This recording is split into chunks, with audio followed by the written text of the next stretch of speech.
ಆ ಥರ ಇದು ಮಾಡಿದ್ದೀನಿ. ಮೊದಲು ತೆಂಗು ಹಾಕಿದೆ, ಆಮೇಲೆ ಅಡಿಕೆ ಒಂದು ಲೈನ್ ಹಾಕಿದ್ದೆ. ತೆಂಗಿನ ಮರ ಪಕ್ಕದಲ್ಲಿ ಬರೋಂಗೆ ಬಾಳೆ ಹಾಕಿದ್ದೆ. ಈ ತೆಂಗಿನ ಮರ ಈ ಕಡೆಗೂ ಬಾಳೆ ಬರ್ತದೆ, ಈ ಕಡೆಗೂ ಬಾಳೆ ಬರ್ತದೆ. ಈ ತೆಂಗಿಗೆ ಆ ತೆಂಗಿಗೆ ಮಧ್ಯದಲ್ಲಿ ಅಡಿಕೆ ಬರೋಂಗೆ ಪ್ಲ್ಯಾನ್ ಮಾಡಿ ಹಾಕಿದ್ದೀನಿ. ಇದರಲ್ಲಿ ನಮಗೇನಾಯಿತು ಅಂದರೆ ಈ ಥರ ನಿಮಗೆ ತೋಟ ಶುರುವಾಯಿತು.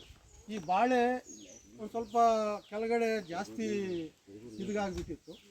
ಗಿಡಗಳು ದೊಡ್ಡವಾದ ಮೇಲೆ ಮತ್ತೆ ಹಾಕೋಣ ಅಂತೇಳಿ ಬಾಳೆ ಈಗ ತೆಗೆದು ಬಿಡ್ತಾ ಇದ್ವಿ. ಈಗ ತೆಗಿತಾ ಇದ್ವಿ ಅಂದರೆ ಬಾಳೆ ಮತ್ತೆ ಪೂರ್ತಿ ಹೊರಗಡೆ ತೆಗೆದಿಲ್ಲ, ಮಧ್ಯದಲ್ಲಿ ಇರೋವೆಲ್ಲ ಕಟ್ ಮಾಡಿ ತೆಗಿತಾ ಇದ್ವಿ. ನಮ್ಮ ಮನೆಗೆ ಆಗುವಷ್ಟು ಬಿಟ್ಕೊತ ಇದ್ವಿ. ಈಗಲೂ ನೋಡಿ ಆ ಗೊನೆ ಒಂದು 8 ಕಿಲೋಯಿಂದ 10 ಕಿಲೋ ಬರ್ತದೆ. ಇದು ಈ ಬುಡದಲ್ಲಿ ಒಂದು 25-30 ಗೊನೆ ಅದು. ಈ 5 ವರ್ಷದಲ್ಲಿ ಇಷ್ಟು ಜಾಗದಲ್ಲಿ ಒಂದು 25-30 ಗೊನೆ ಬಂದಿದೆ. ನಾನು 400 ಮಾತ್ರನೇ ಹಾಕಿದ್ದೀನಿ ಪ್ಲಾಂಟ್ಸ್ ಬಾಳೆ. ಮೊದಲು 400 ಅಡಿಕೆ ಹಾಕಿದ್ದೀನಿ, 300 ಪಪ್ಪಾಯ ಹಾಕಿದ್ದೀನಿ. ಈ ತೆಂಗಿನ ಗಿಡಗಳು ಹಾಕಿ ಈ ಲೈನಲ್ಲಿ ಅಲ್ಲೊಂದು ಯಾಲಕ್ಕಿ ಹಾಕಿ ಆ ಮಧ್ಯದಲ್ಲೆಲ್ಲ ಪಪ್ಪಾಯಿ ಹಾಕಿದ್ದೀನಿ. ಈ ಪ್ಲಾಂಟೇಶನ್ ಈ ಥರ ಮಾಡಿರೋದ್ರಿಂದ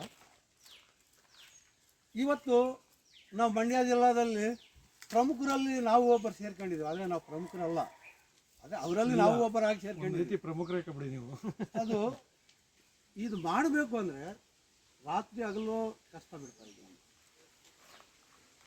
ಬೆಂಗಳೂರಿಂದ ಸಗಣಿನೂ ಗಂಜಲ ತರ್ತಾ ಇದ್ದೀವಿ ನಾವು.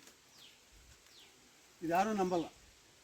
ಇವತ್ತು ಗಿಡ ನೋಡ್ತಾರೆ, ಅದು ಹಾಕಿದರೆ ಚೆನ್ನಾಗಿರೋದು, ಇದು ಹಾಕಿದರೆ ಚೆನ್ನಾಗಿರೋದು ಅಂತ. ಇದರಲ್ಲಿ ನಾನು ತಗೊಂಡಾಗಲೇ ನಾನು 5 ಪೈಸಾ ನಾನು ರಸಗೊಬ್ಬರಕ್ಕೆ ಖರ್ಚು ಮಾಡ್ತೀನಿ. Pure natural. ಒಂದು 6 ತಿಂಗಳು ನ್ಯಾಚುರಲ್ ಸಾಯಿಲ್ ಯೂಸ್ ಮಾಡಿ. ಅದು ಯಾಕೆ ಯೂಸ್ ಮಾಡಿದೆ ಅಂದರೆ ನಾವು ಬಂದ ತಕ್ಷಣ ನಾವಿಲ್ಲಿ ಏನೂ ನಮಗೆ ದಾರಿ ಇರಲಿಲ್ಲ. ಕಾರಲ್ಲೇ ಮಲ್ಕೊಂಡು ಮನೆ ಕಟ್ಕೊಂಡಿದ್ವಿ. ಇವತ್ತು ರಾತ್ರಿ 10 ಗಂಟೆಗೆ ಹೋಗಿದ್ರೆ ಮನೆಗೆ, ಆವತ್ತು ತಿರುಗಿ ದಿನ ಬೆಳಗ್ಗೆ 5 ಗಂಟೆಗೆಲ್ಲ ಮತ್ತೆ ಊಟ ಕಟ್ಟಿಸ್ಕೊಂಡು ಬಂದುಬಿಡ್ತೇವೆ. ಅದು ಒಂದು 3 ದಿನಕ್ಕೆ ಆಗೋದು ಊಟ. ಆ 3 ರೆಡಿ ಮಾಡಿರ್ತಾಯಿದ್ರು, ಮತ್ತೆ ಹೋಗ್ತಾಯಿದ್ರು ತಂದ್ಕೊಂಡ್ರು. ಹಿಂಗೆ 3 ತಿಂಗಳಲ್ಲಿ ಮನೇನೂ ಆಯಿತು. ನಾನು ಹಸುಗಳಿಗೆ ಶೆಡ್ಡು ಮಾಡ್ಕೊಂಡಿದ್ದೆ. ಹಸುಗಳು ನಾನು ತಂದ್ಕೊಂಡ್ಮೇಲೆ ನಾನು ಅದನ್ನು ಡಾಕ್ಟರ್ ಸಾಯಿಲ್ ನಿಲ್ಲಿಸ್ಬಿಟ್ಟು ನನ್ನದೇ ಆದಂಥ ಗೊಬ್ಬರ ನಾನು ಹಾಕ್ತಾಯಿದ್ದೆ.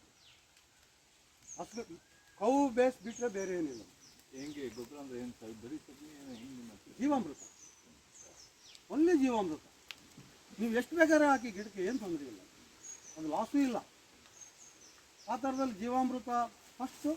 ಎರಡನೇದು, ಅಕಸ್ಮಾತ್ ಮಳೆ ಇದೆ, ನಾವು ಫುಲ್ ನೀರು ನಿಂತ್ಕೊಂತ ಇದ್ವಿ, ಈ ಗಂಜಲ ಏನು ಸ್ಟಾಕ್ ಆಗ್ತದೋ ನಾನು ಹಿಂಗೆಲ್ಲ ಎಸೆದ್ಕೊಂಡು ಹೋಗ್ತಾಯಿದ್ದೆ, ಬರೇ ಗಂಜಲ. ಯಾಕಂದರೆ ಸ್ಟಾಕ್ ಆಗಿದ್ರೆ ಮತ್ತೆ ಒಂದು ಕಡೆಗೆ ಹೋಗ್ತದೆ. ತೊಟ್ಟಿ ತುಂಬ ತನಕ ಹಂಗೆ ತೊಟ್ಟಿ ತುಂಬಿತು ಅಂದರೆ ಎತ್ಬಿಡೋದು, ಗಿಡಗಳಿಗೆ ಹಾಕ್ಕೊಂಡು ಹೋಗೋದು. ಇದೊಂದು ಇದರಲ್ಲಿ ಮಾಡಿದ್ದೀನಿ.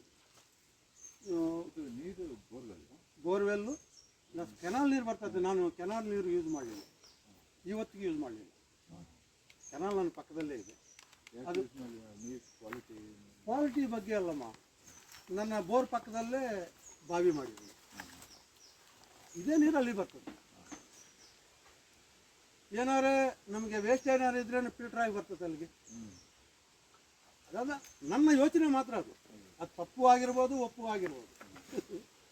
ಆ ಥರದಲ್ಲಿ ಇದು ಮಾಡಿದ್ದೀನಿ. ಇವತ್ತು ಇಲ್ಲಿ ನೋಡೋಕ್ಕೆ ಈ ಥರ ಎಲ್ಲ ಇದೆ. ಈಗ ಅವರು ಬರ್ತಾರೆ, ಪೆಟ್ಟಿಗೆ ಇಡ್ತಾರೆ, ನಮ್ಮವೇ ಪೆಟ್ಟಿಗೆ. ಅವರು ಪಾಪ ನೋಡ್ತಾರೆ, ಈಗ ನಮ್ಮಲ್ಲಿದ್ದರೆ ತಗೊಂಡು ಹೋಗ್ತಾರೆ, ಇಲ್ಲ ಅಂದರೆ ಬಂದುಬಿಟ್ಟು ನೋಡಿಬಿಟ್ಟು ಹೋಗ್ತಾರೆ. ಅವ್ರ ಫ್ರೆಂಡ್ಸ್ ಯಾರು ಬಂದ್ರೇನು ಕರ್ಕೊಂಬರ್ತಾರೆ. ಅವರು ಆರ್ಗಾನಿಕ್ ಮಧುಚಂದ್ರನ್ ಅವರಿಗೆ ಒಳ್ಳೆ ಪ್ರಿಯ ಶಿಷ್ಯರು ಅವರು. ಇದು ನಮ್ಮ ತೋಟದ ಹಿಸ್ಟ್ರಿ ಅಮ್ಮ. ಅದಕ್ಕೆ ಡ್ರಿಪ್ಪು ಇದೆ, ಸ್ಪ್ರಿಂಕ್ಲರು ಇದೆ. ಕಾಫಿಗೆ ಹೂವು ಬರೋ ಟೈಮಲ್ಲಿ ಸ್ಪ್ರಿಂಕ್ಲರ್ ಬೇಕು. ನೀರು ಮಳೆಗಾಲದಲ್ಲಿ ಅದು ನಿಂದರೆ ಪಾಲಿನೇಷನ್ ಚೆನ್ನಾಗಾಗ್ತದೆ. ಅದಕ್ಕೆ ಸ್ಪ್ರಿಂಕ್ಲರ್ ಯೂಸ್ ಮಾಡಿದ್ವಿ. ಎಲ್ಲ ಥರನೂ ಕನ್ವರ್ಟ್ ಆಗಿರ್ಬೇಕು. ಮಾಡಿದ್ರೆ ಇನ್ನೊಂದು ವೇ ಆಪರೇಟಿಂಗ್ ಕಮ್ಮಿ ಆಗುತ್ತೆ. ಈಗ ನೋಡಿ, ನೀವು ಇಲ್ಲಿಂದ ಈ ರೀತಿ ನಮ್ಮ ತೋಟ ಬಿಟ್ಟು ಆಚೆಗೆ ಹೋಗಿ ನಿಂತ್ಕೊಳ್ಳಿ,